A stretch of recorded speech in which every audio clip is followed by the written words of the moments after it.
Is it something that you're looking Interesting that to? so many people were asking me this because I actually had an opportunity. Because one reason why I asked, even before we met, one of the critics mentioned it to me, and I saw it in the list that I said. As I said, oh, this is something I will love to see. And but I remember, I think it was last week or earlier this week, one of the critics mentioned it to me that, oh, have you seen this movie from Egypt? You should see it. I was like, oh, okay. But then when she mentioned the topic, I was like, roll my heart, another one, because there's been many talks about that. But as you watching the film, give a totally different perspective, and is well done. Well done. So I completely, as I was seeing it, I was like, she was right. Like when she recommended to me. So are you looking to expand it? So I had an opportunity when I attended the Cairo International Film Festival last November with a production house, a very new production house, who were interested in me expanding the film and making a full-length feature. But things didn't work out between me and them because it was just almost impossible. They gave me a very, very, very tight deadline because they wanted to submit it to Venice Film Festival, and it was just going to be impossible because it took me a lot of time just to do the 15-minute. And doing a full-length feature, meaning they wanted 50 minutes of new content in like 3 weeks. I'm like, no way, that's impossible. And I know professionally the time it needs to be done, so I just didn't do it. I just couldn't do it. And then I had pitched them other ideas for another desert movie about also forced marriage, but it's in the White Desert. And it was because I went there just recently, and it was like, wow, it's like way much beautiful. It used to be the Red Sea, so it's like you're walking on corals, and it's like it's dried out now, but it's like a beautiful. I don't know if you've heard of the White Desert and the Black Desert, but it's on the west side, like as you go to Libya on the map. And it's almost a Romeo and Juliet story. There's two Bedouins madly in love, but from different tribes and very not get along at all, and they were arranging for her to marry her cousin, and on her wedding night she ran away from her wedding and she burns herself and she dies. And a small boy, the Bedouin was telling me that when he was a small boy he would see her ghost. He would see this woman burn herself a lot, and when he asked his mother and everyone in the tribe, they told him about this ancient story that happened. So I might do something like that. I might do something new. Because for me, I learned from the lesson, and I want to move on and make something new and different and go to a different place. I want to explore different people. I want to explore different places. So I think I would just like take this as a lesson. Like it was a thesis film, it was a student film. I learned so much from it, but like still being in it and making the same like film again as a bigger film and extending it. I don't know. I feel like I'm ready to move on to my new project. Oh, okay. Yeah. So I guess the other thing is you talk about some of the projects that you're looking to start working on next. What does it mean for you to be part of the Tribeca Film Festival? Wow, I mean, for me, firstly, of course, there's a huge milestone, a super huge milestone, because I mean, the film had opened in March 2018 at the Luxor African Film Festival. That's also a huge milestone. Luxor African Film Festival, you should check it out. Okay. You should come next year. Okay. I used to work there also as one of the organizers. I know the founder very well. Okay. And it was very important for me that the film premieres in its country of origin. That was very important, so that happened. And it was received well by an Egyptian audience, so that was really great. And then it also went to like Schnit. I don't know if you heard of the Schnit Worldwide Short Film Festival, and won a prize, Best Jury Mention. And then it also screened at the Mediterranean Shorts Film Festival in Tangier, Morocco. It was a huge, amazing, great experience. Didn't win a prize, but that just showing it there was great for me, and like meeting up with all the other filmmakers, Arab filmmakers, and Mediterranean filmmakers in general, not just Arab.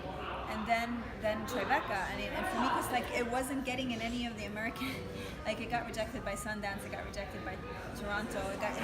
I was like, and not to say that like the American premiere or the American film industry is what would give me the validation or the you know, that I've made a good film or whatever. It's not really just about that. It's just like, I know that in general, all of us know worldwide, America is at the top in terms of the entertainment business when it comes to filmmaking. So for me, it was considered global and worldwide, like, validation. So that was huge, and especially too that it's in New York City, the city I was born. And I actually remember, like, 8 years ago, looking at the Tribeca lights from afar at a friend's house and saying, wow, I think it would be so a big dream come true if, like, I ever had a movie show in the festival. And then 8 years later, I have a movie here. So yeah, so for me it's a huge milestone, and I'm really grateful. Like, for me, it's like I already won. I don't care if I win in the competition.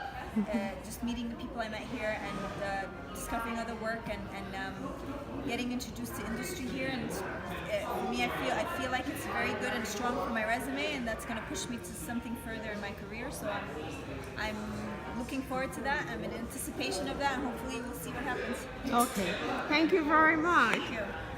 That evening, after our interview with Sharine, the Tribeca Festival Award ceremony took place. Hi, I'm Sharon Badal. I'm Vice President of Filmmaker Relations and Shorts Programming. So on the Filmmaker Relations side, we've had a great time meeting you this week. You are all rock stars, so congratulations to feature and short filmmakers, our Tribeca Class of 2019. Phillip and Sharine were among the winners. Here's Sharine accepting our award. The Student Visionary Award.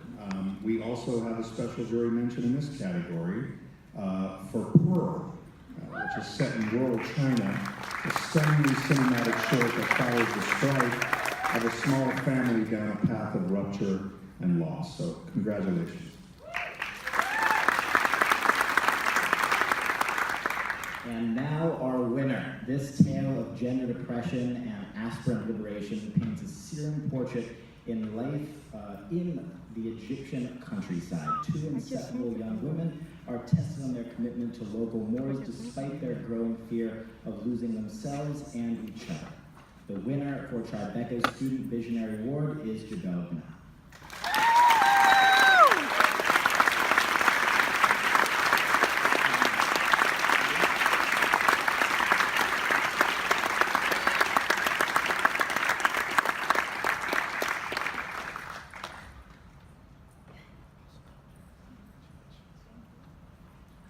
Wow, I'm shocked. This is my real true first milestone in my career, and the city where I was born, in New York City, the best place I never imagined I would be standing here, so thank you so much. All the hard work really paid off today. Thank you.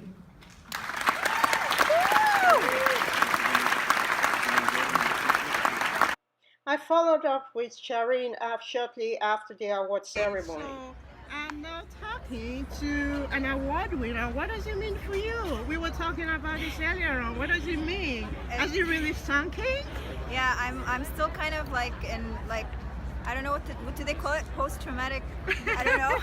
I want to feel like screaming and celebrating, and I haven't done that yet, and I'm still shocked. I'm really shocked. I mean, it really paid off all the pain and agony and suffering to make this film, and so yeah, I don't know what to say. I'm the happiest person. It's the happiest day for me. So yeah. So, as we were saying earlier on, this means we should be expecting more from you, right? Yes, of course. Oh, okay. Yeah. Thank you so much, and you. we will keep an eye on the work that you're doing. Thank you. And for promoting more of women issue in Africa. Thank you. And as a fellow African, Yes. I am so proud of you, and I'm positive a lot of African women out there are going like, yeah, we did it. So thank you. Thank you. Okay. From east to west, north to south, stories and storytelling are at the heart of every culture.